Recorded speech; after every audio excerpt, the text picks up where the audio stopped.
Event next week काफ़ी अच्छे event है सर, बड़े इवेंट हैं। मानस सर, ऑटो सेल्स का डेटा आता हुआ दिखाई देगा जिसका इम्पैक्ट एटलीस्ट हमें नेक्स्ट वीक में आता हुआ दिखाई देगा, क्योंकि बहुत सारी ऑटो कंपनीज अपने सेल्स डेटा देंगी। 4 नवंबर को इसका इम्पैक्ट होगा, और जिनके अगर डेटा कल तक आ गए तो कल जब मुहूर्त ट्रेडिंग होगी तो उनका इम्पैक्ट हो जाएगा। लेकिन अगर किसी कंपनी की छुट्टी है दिवाली की वजह से और वो कल नहीं डेटा दे पाते, तो हो सकता है कि उनके जो डेटा हों वो या तो वीकेंड्स में आए या 4 तारीख को आए। साथ ही 5 नवंबर को यूएस में इलेक्शन है, उसका जो आउटकम होगा उसमें माना जा रहा है कि 3 से 4 दिन फाइनल आउटकम आने में लग जाएंगे। तो ये एक बहुत इम्पॉर्टेंट इवेंट होगा जो कि यूएस में होना है। यूएस में दूसरा एक बड़ा इवेंट होना है जो कि है फेड मीटिंग, जिसका आउटकम आना है 7 नवंबर को। तो ये कुछ एक इवेंट हैं जिनका कि इम्पैक्ट देखने के लिए मिलेगा। तो इवेंट्स नेक्स्ट वीक ये आपकी स्क्रीन पर है।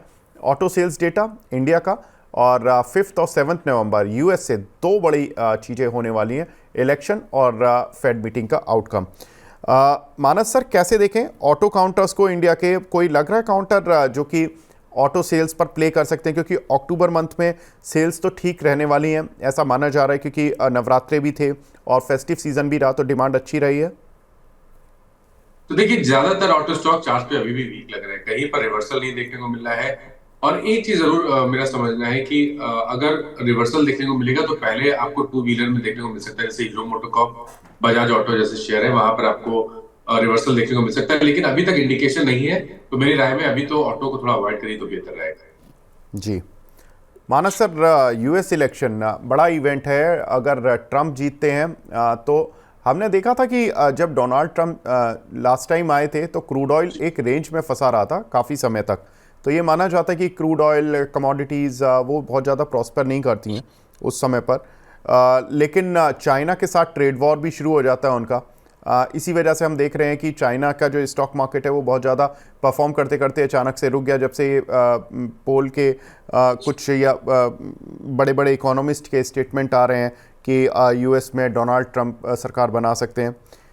सर, कैसे देखें यूएस इलेक्शन के आउटकम को इंडियन कॉन्टेक्स्ट में कि अगर कोई हाई वॉलेटिलिटी रहती है तो रेंज बता दीजिए सर, निफ्टी बैंक निफ्टी की।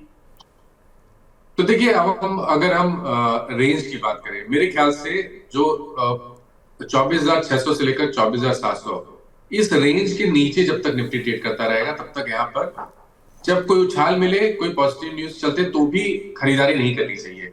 अगर 24,700 के ऊपर की क्लोजिंग देखने को मिले और फिर उसके ऊपर सस्टेन करना शुरू करे, तभी आपको अब एग्रेसिव होकर निफ्टी में खरीदारी करनी है, उससे पहले खरीदारी नहीं करनी है। अभी तक का ट्रेंड निगेटिव है और मेरा समझना ये है कि शायद आपको कुछ दिनों में एक फ्रेश ब्रेकडाउन देखने को मिल सकता है, जिसमें 24,000 का आंकड़ा क्रॉस ब्रेक करके 200 मूविंग एवरेज जो कि 23,500 है, उसकी तरफ निफ्टी जाते हुए देखने को मिल सकता है। मेरे ख्याल से अभी कॉशियस रहिए। कभी अपॉर्चुनिटी मिले तो खरीदारी कर रहे हैं तो एक स्ट्रिक्ट स्टॉप लॉस के साथ जरूर करिए, और एग्रेसिव होकर खरीदारी 24,700 के ऊपर ही करनी है। बैंक जी निफ्टी में अभी तक उतनी उतनी वीकनेस देखने को नहीं मिली है, लेकिन ये भी ध्यान रखना है कि बैंक निफ्टी में एक बहुत ही स्ट्रॉन्ग रेजिस्टेंस है 52,500 से लेकर 52,700, जहां पर मेरे ख्याल से 3 अक्टूबर को एक गैप रह गया था। उस रेंज को, जब तक उस गैप को फिल करके उसके ऊपर ट्रेड ना करने लगे, बैंक निफ्टी में भी आपको एग्रेसिव होकर खरीदारी नहीं करनी है। और एक लेवल आपको ध्यान रखना है, अगर 51,200 के नीचे अब बैंक निफ्टी जाएगा तो फिर ये भी 200 मूविंग एवरेज को विजिट करेगा, जो कि 49,700 है। तो फिलहाल के लिए दोनों इंडाइसेस में व्यू थोड़ा सा कॉशियस अप्रोच मेरी है, और मेरा समझना है कि खरीदारी केवल ब्रेकआउट पे ही करनी चाहिए। बिल्कुल सर, फेड का भी इवेंट मार्केट पर उसी तरह से इम्पैक्ट डालेगा ब्रॉडर वे में। अगर इंटरेस्ट रेट कट होता है तो ऑन द पॉजिटिव साइड में भी इम्पैक्ट आता हुआ दिखाई देगा, और अगर नहीं होता है तो थोड़ा मार्केट डिसअपॉइंट भी होगा। तो आपने निफ्टी और बैंक निफ्टी की रेंज बता दिया, जो ब्रॉडर वे में यूएस इलेक्शन और फेड दोनों के लिए ही कैटर करेगी। लेकिन मैं रिजल्ट्स पर बढ़ता हूँ। रिजल्ट्स में अगर देखें तो रिजल्ट्स नेक्स्ट वीक, क्योंकि वो एक बड़ा इवेंट है और उसमें बहुत सारे शेयर्स प्रभावित होते हैं।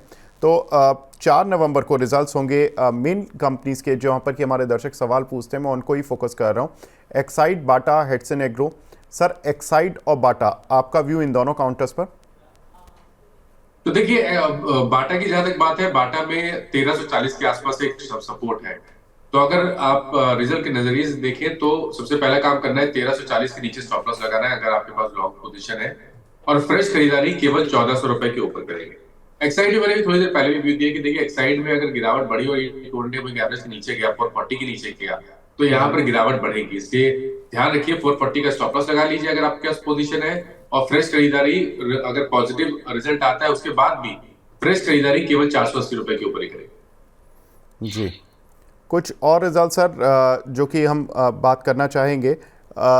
उसके अगले दिन 5 नवंबर को जेके टायर और मन्नापुरम फाइनेंस और ऑयल इंडिया, डॉक्टर रेड्डीज पे मैं बात नहीं कर रहा हूँ क्योंकि इस पर ब्रॉडर वे में हम ऑलरेडी उस समय पर बात कर लेंगे। सर जेके टायर सबसे पहले कैसा लग रहा है सर ऑन चार्ट्स? तो देखिए जेके टायर में बॉटम बनाने की कोशिश हो रही है, लगातार स्टॉक अपने 20 मूविंग एवरेज को टेस्ट कर रहा है, वहां पे एक छोटी मोटी प्रॉफिट बुकिंग देखने को मिल रही है, और ये जो रेंज बनी हुई है 400 से लेकर 402, वहां पर एक रेजिस्टेंस बना हुआ है। मेरे ख्याल से इस स्टॉक पर नजर रखिए क्योंकि कैंडिडेट बहुत बड़े हैं जहां पर आपको एक अच्छी खासी रैली देखने को मिल सकती है, लेकिन अगर 402 रुपए के ऊपर निकले वहां पर सस्टेन करे तब 390 के स्टॉप लॉस से खरीदारी करनी चाहिए। बिल्कुल सर, हमने टायर कंपनीज में देखा था रिजल्ट्स तो वीक आ रहे हैं लेकिन उनकी कमेंट्री उतनी वीक नहीं है। उनका कहना है कि ठीक है, रॉ मटेरियल प्राइस बढ़ गई है तो हम प्राइस बढ़ा देंगे और Q3 से बढ़ा देंगे, लेकिन कंपनीज का मानना है कि Q3 अभी उतना स्ट्रांग नहीं रहेगा, Q2 तो नहीं रहेगा। ये तो लगभग ज़्यादातर कंपनीज की कमेंट्री दिख गई है और उनके रिजल्ट्स भी बता चुके हैं, लेकिन Q3 भी उतना स्ट्रांग नहीं रहेगा, लेकिन Q4 से रिकवरी आ जाएगी। तो जेके टायर्स में आपने ब्रॉडर रेंज बताई सर, लेकिन मैं बात करूँगा ऑयल इंडिया पर। सर ऑयल इंडिया में क्या करें? देखिए ऑयल इंडिया तो बहुत क्लियर पैटर्न बना रहा है, लोअर टॉप लोअर बॉटम बना रहा है और कभी भी रिकवरी देखने को नहीं मिल रही है। ये 10 डे मूविंग एवरेज को भी टच नहीं करता है रिकवरी में, और 200 डे मूविंग एवरेज के नीचे ट्रेड कर रहा है। मेरे ख्याल से यहाँ पर अवॉइड करिए, गिरावट बढ़ सकती है, 420 रुपए तक के भाव देखने को मिल सकते हैं, और आपको खरीदारी करनी है तो केवल 510 रुपए के ऊपर ही स्टॉक में खरीदारी करनी है। जी, next counter sir, next day भी काफ़ी इंपॉर्टेंट रहेगा 6 नवंबर। Tata Steel, JSPL, Delta Corp, Trident. अक्सर हमारे दर्शक सर टाटा स्टील में काफ़ी फंसे हुए हैं, मैं केवल टाटा स्टील को फोकस करूंगा क्योंकि स्टील का एक प्रतिनिधित्व भी करता है ये काउंटर। टाटा स्टील कैसा लग रहा है सर ऑन चार्ट्स? रिजल्ट्स खराब आएंगे सर। तो बिल्कुल देखिए टाटा स्टील के चार्ट्स भी खराब है। अगर आप दूसरे मेटल काउंटर्स देखिए तो मेरे ख्याल से अगर हमें एक लिस्ट बनानी हो, 2 या 3 स्टॉक पिक करने हो, तो उनमें से टाटा स्टील बिल्कुल भी नहीं आता है क्योंकि यहाँ पर ट्रेंड निगेटिव है, लोअर टॉप लोअर बॉटम बन रहे हैं, 200 डे मूविंग एवरेज के नीचे ट्रेड कर रहा है स्टॉक, और अब अगर ये 140 रुपए के नीचे गया तो गिरावट बढ़ेगी और 130 तक के भाव स्टॉक दिखा देगा। तो आपके पास लॉन्ग पोजीशन है तो 140 का स्टॉप लॉस लगाइए, खरीदारी 155 रुपए के ऊपर ही करिए। जी, अगला काउंटर सर, अगला दिन 7 नवंबर, इसमें हमारे जो दर्शक सबसे ज़्यादा सवाल पूछते हैं उसमें इरकॉन और NHPC, ये 2 काउंटर सबसे ज़्यादा पूछे जाते हैं सर, इन पर आपका व्यू?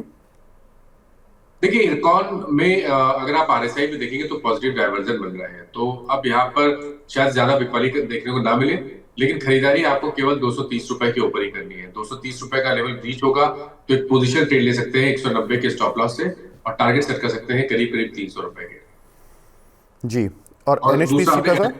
जी, तो NHPC में अभी थोड़ा इंतजार करिए क्योंकि देखिए यहाँ पर उस तरह का बॉटम फॉर्मेशन नहीं दिख रहा है जैसा अभी इरकॉन की बात कर रहे थे वहां पर दिख रहा है। मेरे ख्याल से यहाँ पर वेट करना बेहतर रहेगा, जब तक 90 रुपए के नीचे ट्रेड करता रहेगा तब तक वीकनेस बनी रहेगी, तो 90 रुपए के ऊपर ही खरीदारी करनी है, और अगर आपने लॉन्ग पोजीशन बना ली है तो आपको स्टॉप लॉस 78 रुपीज का जरूर लगाना है।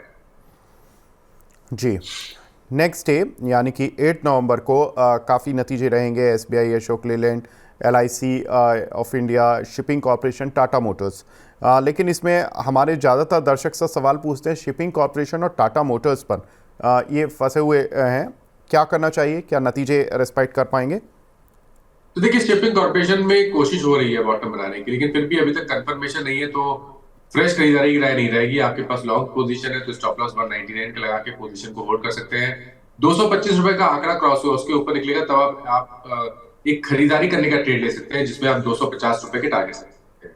टाटा मोटर्स का ट्रेंड अभी तक नेगेटिव है, जैसे मैंने पहले भी कहा कि जो 2 व्हीलर स्टॉक है वहां पर कहीं कहीं कुछ संकेत है, छोटे मोटे संकेत दिख रहे हैं, लेकिन जो 4 व्हीलर है वहां पर अभी भी कोई भी संकेत रिवर्सल के नहीं है। टाटा मोटर्स उन्हीं में से एक है, लोअर टॉप लोअर बॉटम बन रहे हैं, और शायद आपको यहाँ पर 790 रुपए तक के भाव स्टॉक दिखा दे। बिल्कुल, टाटा मोटर्स के नतीजों में हम बता दें Q on Q Y O Y revenue में करीब 5 से 7% की गिरावट देखने के लिए मिल सकती है। एबिटा भी करीब 4 से 14% तक गिर सकता है on Q on Q basis और वाई ओ वाई बेसिस।